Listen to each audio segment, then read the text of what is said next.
These headlines point us back to what really matters. Ordinary neighbors showing extraordinary care. I'm Johan Heinrichs, and this is Neighbourly Headlines. Real stories of kindness, community, and faith in action across Canada. Let's take a look at what's been happening close to home.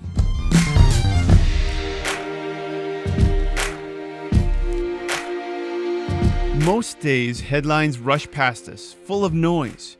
But tucked inside are stories that remind us community is still Canada's favorite team sport.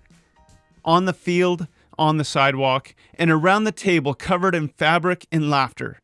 Today, a kindness rally from a Jays fan, a weekly act of gratitude from newcomers in Moncton, and a circle of belonging on Prince Edward Island.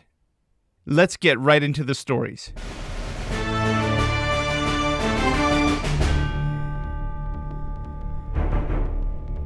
Extra innings of kindness. A friendly online dare snowballed into real-world generosity after Toronto advanced to the World Series. A Reddit comment inspired Blue Jays fans to donate to Seattle's Children's Hospital. One fan shared the receipt and more followed, posting proof of their gifts. Media reports say well over 100 fans joined in, sportsmanship with maple syrup energy. Meanwhile, at Game 1, a Dodgers fan even received a mid-game delivery of poutine and a Jays hat. Because Canada. Rivalry doesn't have to cancel relationship. This is what it looks like when competition takes a backseat to compassion. Turns out winning includes making sure kids in another city get care. So just remember to love your neighbor, even if they're wearing the other team's colors. And now for our second story. Moncton's Thank You Walks. A newcomer family in Moncton, New Brunswick, a mother and her 14-year-old son, picked up tongs and trash bags and started weekly neighborhood cleanups. They've completed 8 so far, sorting the garbage at home and sharing simple updates online. It began as a way to say thank you for the help they received when they first arrived in Canada. And now it's drawing neighbors into friendly conversation and the occasional thumbs up on the sidewalk. You see, gratitude is a gateway to belonging. These small, consistent acts tidy up more than streets. They tidy up distance between strangers. Before we get into our last story, it's time for Neighborhood Watch. The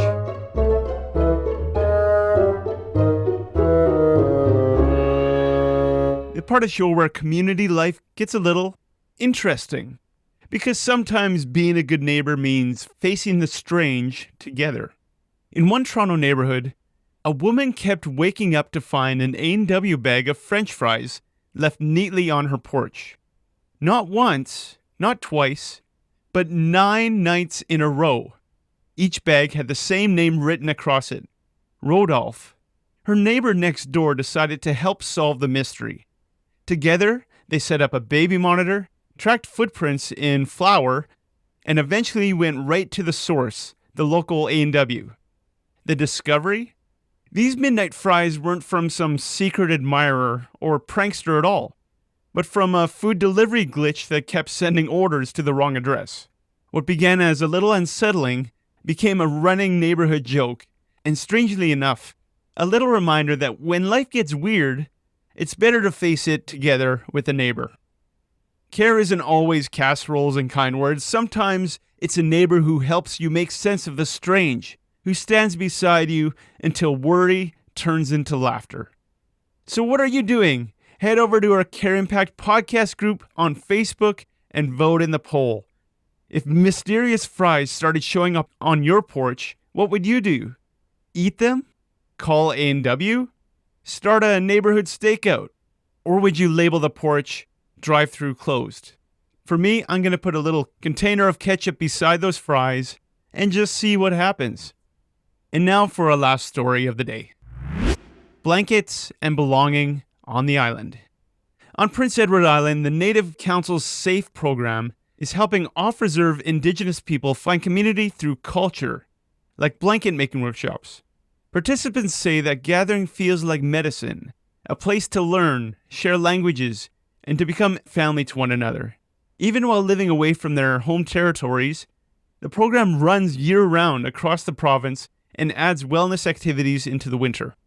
Belonging rarely happens by accident. It's stitched together square by square when people choose to show up with culture, care, and time. Hey, we're made for community. Sometimes the holiest work is holding space at the craft table. These stories carry the same heartbeat. Generosity that moves. A donation clicked in a rival's honor. A weekly cleanup that turns gratitude into muscle memory. A blanket stitched with language and love. And a porch mystery solved shoulder to shoulder. None of it is flashy. And that's the point. Ordinary care has extraordinary reach when we just keep showing up. These headlines remind us that good news is still all around us, if we take the time to notice. Do you have a story of care happening in your neighborhood? Share it at neighbourlypodcast.ca or join our CareImpact podcast group on Facebook. Neighbourly is an initiative of CareImpact, a Canadian charity equipping churches, agencies, and communities with tech and training to care better together. Learn more at CareImpact.ca. I'm Johan Heinrichs, and this has been Neighbourly Headlines, because every story of care deserves to be seen and shared.